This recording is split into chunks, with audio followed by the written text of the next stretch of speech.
Gérard Deprez, tout d'abord, merci de passer ces dernières minutes en notre compagnie. Donc l'objectif, je le rappelle, faire mieux connaissance avec vous. Peut-être tout d'abord, 3 qualificatifs qui vous correspondent le mieux. Je suis ardennais, j'ai la tête un peu dure et j'essaie d'être, je dirais, très professionnel dans ce que je fais. À la maison, quand vous étiez plus petit, parce que vous n'êtes pas né homme politique, évidemment, vous avez eu aussi une enfance, une adolescence.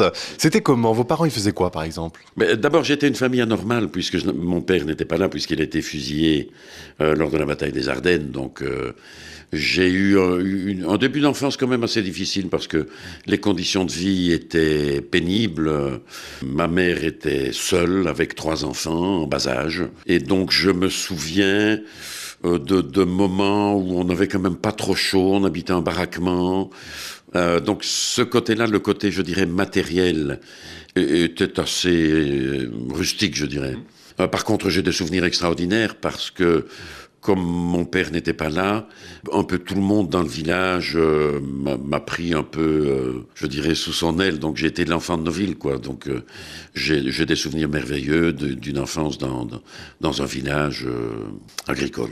Donc ce côté solidarité, c'est important pour vous? Ah oui, ça a été extraordinairement important. J'ai eu des gens qui n'étaient rien, qui n'avaient pas de lien de parenté avec moi. Par exemple, l'agriculteur qui a loué la ferme de mon père, puisque mon père, par définition, ne pouvait plus l'exploiter.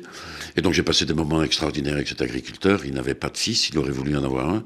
Et donc j'ai vécu toute mon enfance en marchant derrière la charrue avec lui, en allant ramasser le foin, en allant faire les moissons, en tuant le cochon. Enfin, j'ai tout fait avec lui. Est-ce que le débat politique était déjà présent, je sais pas, au repas, avec justement... Non, pas du tout. J'étais pas du tout branché là-dessus. En fait, ma conscience politique est née même pas pendant les études secondaires. Elle est née à l'université, dès que je suis arrivé à l'université. Et là, j'ai découvert un espace de liberté, un espace de débat dont je n'avais pas la moindre idée.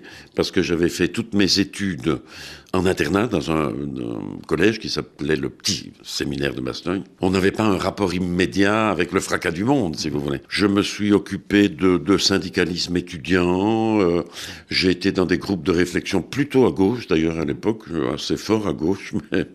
Et comme j'aimais bien les débats intellectuels, donc j'ai commencé à participer à des débats intellectuels. Et c'est là, à mon avis, que ma conscience politique est née, oui. Gérard Deprez, un coup de cœur et un coup de gueule, là tout de suite. Oh, un coup de cœur, c'est un pays. J'ai une fascination pour un pays qui s'appelle l'Espagne. J'apprends d'ailleurs un peu l'espagnol, je suis très mauvais, mais j'apprends l'espagnol pour l'instant. C'est un coup de gueule. Les derniers événements me font mépriser, par exemple, le comportement des FARC en Colombie. Je trouve que cette espèce de fausse guérilla, qui est en fait une guérilla de narcotiques, est innommable et scandaleuse. Et que cette manière de prendre des centaines de gens en otage pour les monnayer au service d'une cause qui n'a plus rien de révolutionnaire est immonde. Alors, je vous propose l'interview X, une peur peut-être qui est encore pour vous à exorciser. De mourir d'une maladie longue et pénible, comme on dit. Et ça ne me quitte pas, oui. Quitte à mourir, puisqu'il faudra le faire un jour, j'aimerais que ça soit d'une manière assez rapide. On exagère quand on dit de vous que je suis... je pense qu'on a dit de moi que j'étais un type dur ou cynique, ce qui n'est pas du tout le cas. Ça vous exaspère? Qu'est-ce qui vous exaspère en premier? Ce qui m'exaspère, c'est de la mauvaise foi, le faux semblant, ou des émissions débiles à la télé dans lesquelles on prend les gens pour des cons. Il y a des émissions que je ne sais plus regarder tellement je trouve ça lamentable. Ces reality shows aussi dans lesquels les gens viennent déballer des trucs ou font semblant de se retrouver. Enfin, il y a une partie de la...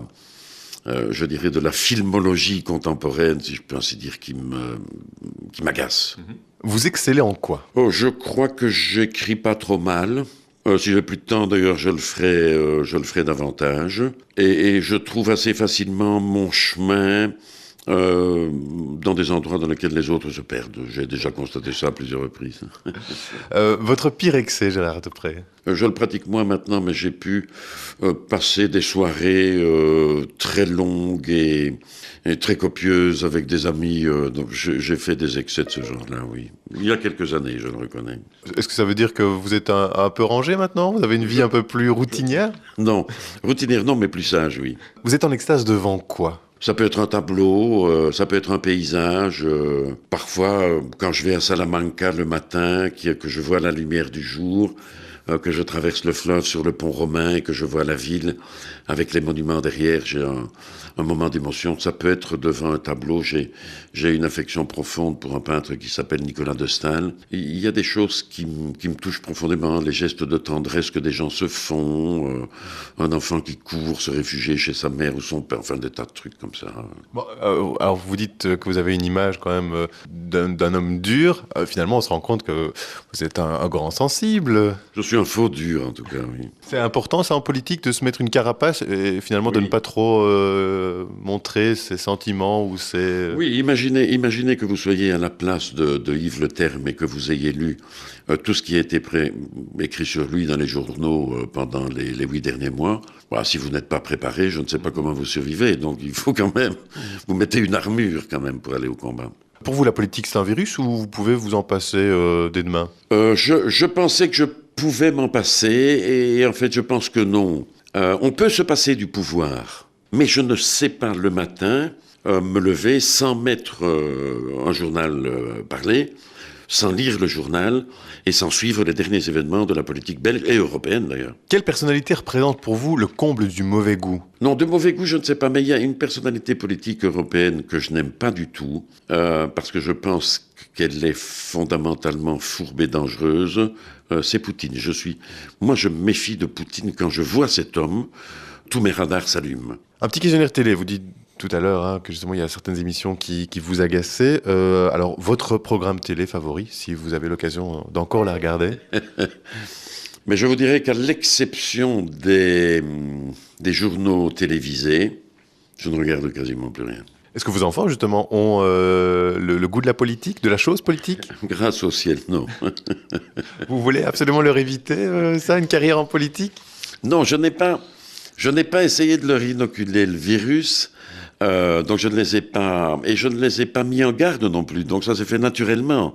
Mais jusqu'à présent, il n'y en a aucune, puisque j'ai 2 filles et un fils, il n'y en a aucune et aucun qui a manifesté l'intention, en tout cas, de faire de la politique en tant qu'élu. Quel serait votre pire cadeau de Noël? Le pire cadeau de Noël, ça serait que je ne puisse pas passer Noël avec mes enfants et mes petits-enfants. Quand vous étiez, quand vous l'êtes toujours, mais dans la vie politique, vous avez toujours su garder un moment, justement, aux fêtes, pour les passer avec votre famille? Les fêtes, oui. Mais rétrospectivement, je trouve que je n'ai pas accordé suffisamment d'attention quotidienne, je dirais, à mes enfants pendant les périodes les plus actives de ma présidence. Oui. C'est un regret ou une constatation qui fait que maintenant vous... Non, c'est un vrai regret. À mon avis, cette question-là va vous plaire. Vous pouvez vous glisser dans la peau d'un grand reporter et vous pouvez poser une question, n'importe laquelle, à une grande personnalité du monde. Quelle question vous poseriez et à qui, en sachant que la personne serait obligée d'y répondre? J'irai la poser à Hillary Clinton. Et je lui dirais, Hillary, est-ce que tu as vraiment envie de devenir présidente ou bien est-ce que tu fais ça pour te réhabiliter je dirais, du drame que tu as vécu avec Bill et de l'humiliation qu'il t'a fait subir? Gérard Deprez, c'est déjà le moment de conclure cet entretien. Un mot, un seul, qui vous passe là tout de suite par la tête. La gentillesse, je trouve que vous avez été très gentil.